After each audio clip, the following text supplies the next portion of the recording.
엄마가 요즘에 갑자기 저한테 성교육을 엄청 열심히 시키세요. 진짜 좀 부담스러워서.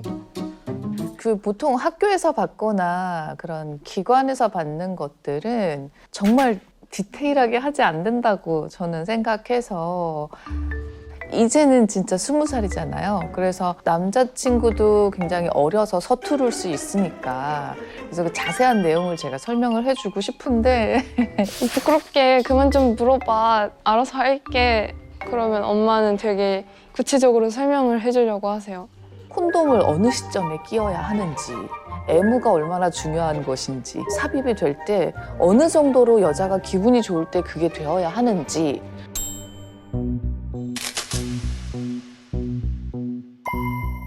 그러니까 저는 제가 어릴 때 생각해보면 저는 별로 기분이 좋지 않았었거든요.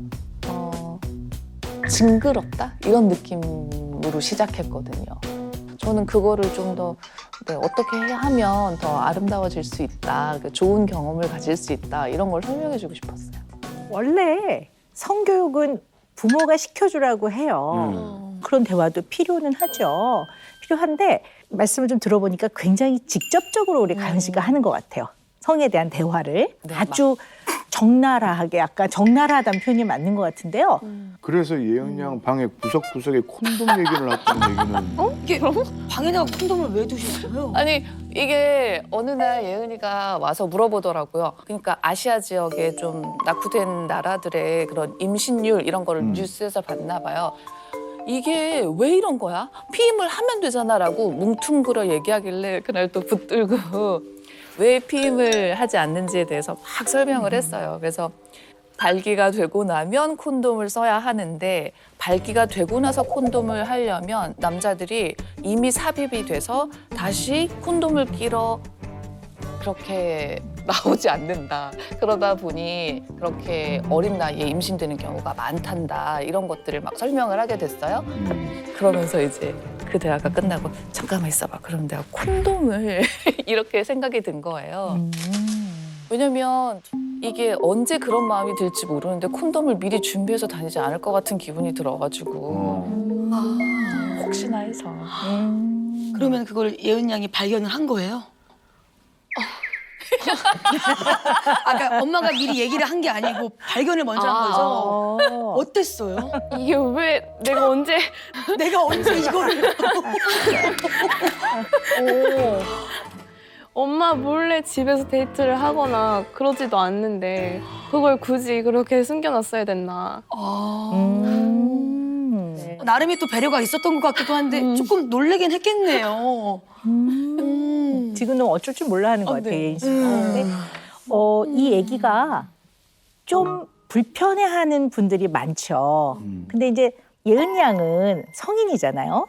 그러니까 이제 엄마와 딸이 나누는 성과 관련된 대화거든요.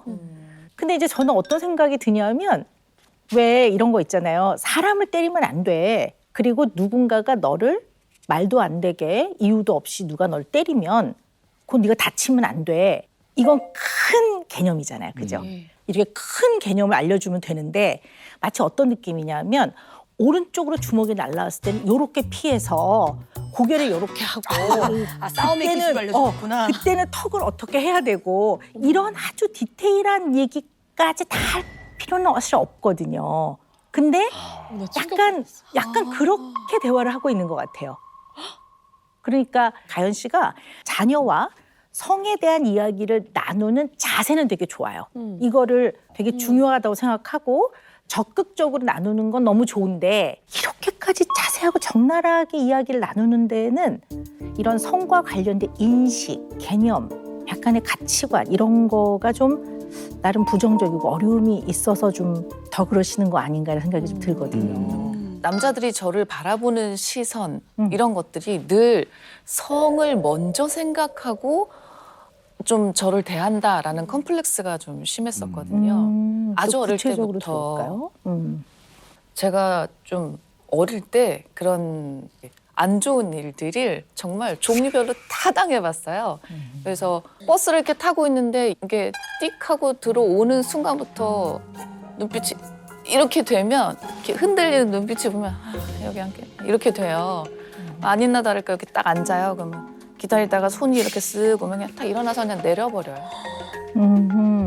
그게 그냥 저는 자꾸 보이고 그리고 뭐 집에 계속 따라오는 사람들 이런 사람들이 있으면 집을 알려주지 않으려고 막 요리조리 피해 다니면서 하는 대처를 한다거나 그다음에 뭐 저는 이제 전화가 없던 시절이니까 전화가 있는 곳까지 어떻게든지 막 골목골목으로 빠져나가서 누군가에게 전화를 한다거나 그런 스킬만 늘었어요. 그러다 보니까 점점점 그런 관계에 대해서는 좀 거부감이 있었죠.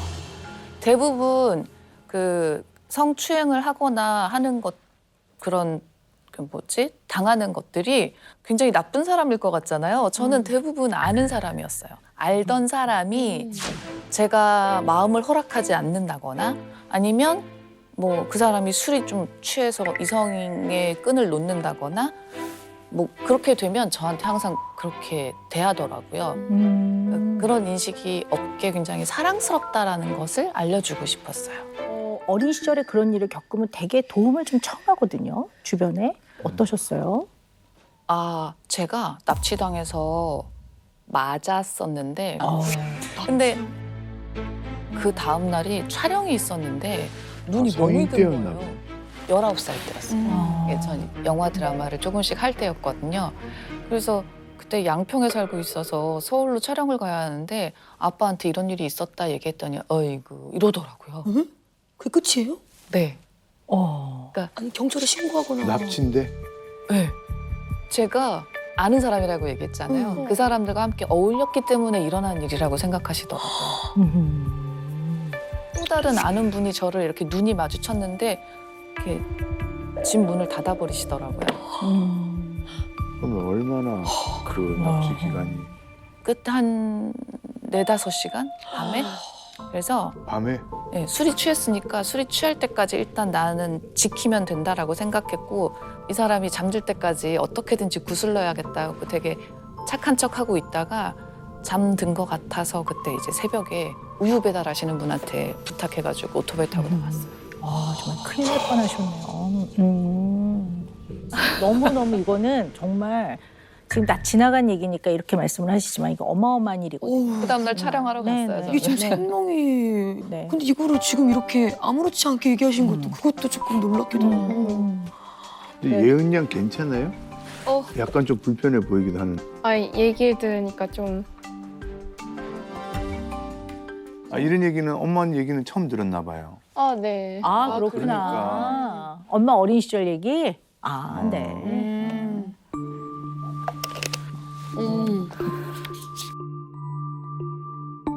엄마 힘들어할 때 이렇게 어떤 마음들이 확 마음에서 일어나요? 미안하기도 하고 역시 엄마가 많이 힘들었구나가 생각날 때마다 사랑하는 사람이 힘들어하거나 아파하면 너무 마음이 아프죠. 근데 이제 그냥 일반적으로는 부모를 좋아하는 마음이 많거나 또는 존경하는 마음이 많을 때 엄마를 동일시한다고 하거든요. 엄마의 힘들어하는 모습을 보는 거가 예은 양이 굉장히 많이 힘든 것 같아요. 네. 근데 엄마가 건강하신 거예요. 이런 이야기들을 이렇게 꺼내놓는 거는 엄마가 건강하다는 얘기거든요. 네. 왜냐면 엄마가 잘못한 건 하나도 없는 거거든요. 그러니까 우리가 보통 파란 신호등으로 건너고 있는데 어떤 차가 그냥 신호를 안 지키고 와서 제가 차에 치여갖고 다리가 부러졌거든요. 이게 얘기하잖아요. 왜냐하면 다리가 부러진 거는 내가 잘못한 거 아니잖아요. 그 차가 잘못한 거기 때문에 사실은 엄마가 잘못한 게 전혀 없기 때문에 이제 본인이 어린 시절에 겪었던 일들을 이렇게 얘기할 수 있다는 거 엄마 되게 건강한 거예요. 네. 그리고 가연 씨는 피해자거든요. 그리고 이게 명백한 성범죄 맞거든요. 굉장히 많이 겪으신 것 같아요. 빈번하게. 네. 그래서 네. 저는 제 스스로 제 외모 탓을 좀 했고요. 그래서 더 수더분하게 입고 다니고 더 막 칼같이 정장 입고 다니고 이렇게 해퍼 보이는 행동을 절대 하면 안 된다? 뭐 이런 거에 대한 강박이 있었던 것 같아요. 그리고 또 제가 직업이 결혼하고 나서는 또 레이싱까지 했잖아요. 그러니까 저를 새끼 있는 여자라고 보는 그런 시선들이 항상 느껴졌어요. 그러니까 왜냐면 섹시해야 하는 직업이잖아요. 눈빛을 해야 하고 포즈를 해야 하니까 제가 진짜로 그런 사람인 줄로 생각을 하는 사람들이 많은 거예요.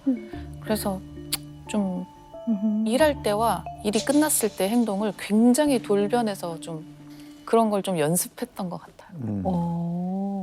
근데 그렇게 되면 본인의 어떤 여러 가지 신체 자기 자아상이라는 게 있잖아요. 이런 거에 부정적 영향을 주죠. 인간의 관계가 서로가 서로를 이해하고 가까워지고 친밀해지고 서로 존중하고 이런 관계 경험이 많아야지 꼭 사람들은 나를 성적 대상으로 보는 것 같아라는 비중이 많으면 이거는 굉장히 나라는 사람의 어떤 여러 가지 정체성이라든가 나라는 사람에 대한 자기 인식에 부정적인 영향을 많이 주게 되죠. 네. 근데 이제 이게 더 중요한 거는 물론 이제 그런 경험들이 있기 때문에 이 사랑하는 내 딸만큼은 그런 경험을 안 했으면 좋겠다. 그리고 내 딸은 정말 좋아하는 사람과 정말 좋은 관계, 그야말로 신체 대화를 정말 행복하게 아름답게 잘 나눴으면 좋겠다라는 그 바람은 너무 제가 마음에 와 닿아요. 그래서 적극적으로 딸과 그런 대화를 시도하고자 하는 의도와 자세는 너무 좋은데 그 밑면의 불안감과 성에 대한 부정적 인식이 깔려 있단 말이에요. 그러다 보니까 딸에게 자꾸 이 성행위로 인해 생겨나는 문제가 발발하지 않도록 내지는 성행위가 일어났을 때 생겨나는 문제를 어떻게 대처해야 되는지에 초점이 맞춰져 있다 보니까 모녀 간의 성적인 대화에도 영향을 주게 되죠. 그리고 약간 그게 많다 보면 약간 성에 대해서 잘못된 인식을 무의식적으로 서로 조금 공유하게 될 수도 있거든요. 이런 건 좀 생각을 좀 해봐야 될 것 같아요. 충분히 이해는 돼요. 우리 가연 씨가 왜 그런지 더 잘 이해가 됩니다. 그러면 스스로 해결할게. 하나씩 알아갈게. 이제 그만해줘라고 얘기를 했어요. 이제 진짜 얘기를 꺼내지 말아야 되는 건가요? 자녀가 너무 불편해하면 사실은 엄마는 이러이러한 어려움이 어릴 때 있었기 때문에 너한테 이걸 꼭 얘기를 해주고 싶어. 근데 네가 이걸 나랑 나누는 게 어렵다면 네가 좀 편안하게 얘기할 만한 조금 더 잘 알려줄 수 있는 어른과 시간을 갖는 건 좋겠다라는 정도의 조언을 해주는 건 필요할 것 같아요. 네, 범죄 행위라든가 타인에게 크게 문제가 되는 그런 거는 당연히 안 되지만 그렇지 않은 나머지 영역은 자녀의 여러 가지 생각이나 기준 이런 것들을 굉장히 존중해 주는 거는 필요해요. 네.